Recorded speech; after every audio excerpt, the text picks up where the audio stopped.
Question et commentaire, l'honorable député de Drummond. Oui, merci, Monsieur le Président. Monsieur le Président, comme c'est ma première intervention en Chambre, je suis sûr que vous accepterez que je m'adresse à mes citoyens pour commencer, pour les remercier de m'avoir choisi comme porte-parole dans cette Chambre pour les représenter et leur dire d'abord merci, leur dire aussi que je mettrai mon honneur à mériter la confiance qu'ils mettent en moi.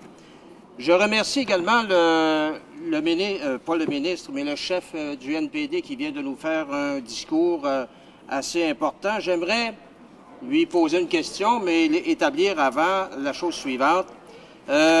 Hier, ma collègue de Saint-Bruno, Saint-Hubert, faisait remarquer qu'il était extrêmement bizarre de voir le gouvernement annoncer des mesures assez floues pour soutenir les industries qui sont en difficulté au moment où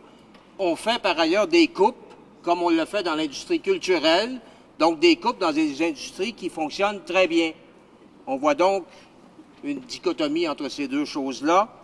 Mon collègue, le député de Saint-Jean, faisait remarquer également que le gouvernement qui annonçait qu'il mettait des mesures en place pour soutenir l'économie, des mesures assez floues, comme l'a fait remarquer mon collègue,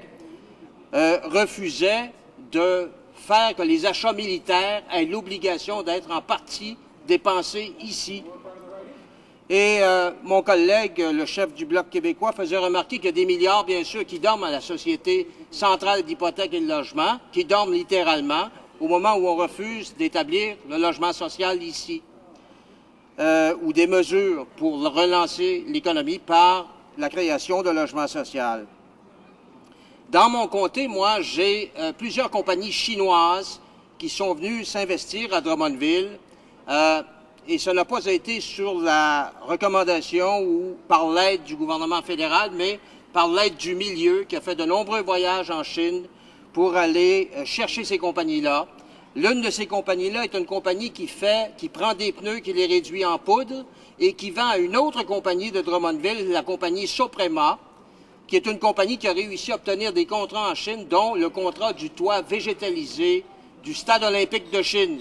Donc, on voit qu'on a fait chez nous un travail remarquable pour aller chercher ces compagnies-là, pour les rendre rentables et pour faire du travail avec la Chine, au moment même où le premier ministre lui-même refusait de se présenter aux Olympiques, créait par là presque un incident diplomatique, faisait perdre la face aux Chinois et probablement remettait en question tout le travail qui a été fait jusqu'ici. Donc, ma question est la suivante. Est-ce que le chef du NPD ne croit pas que, dans une certaine mesure,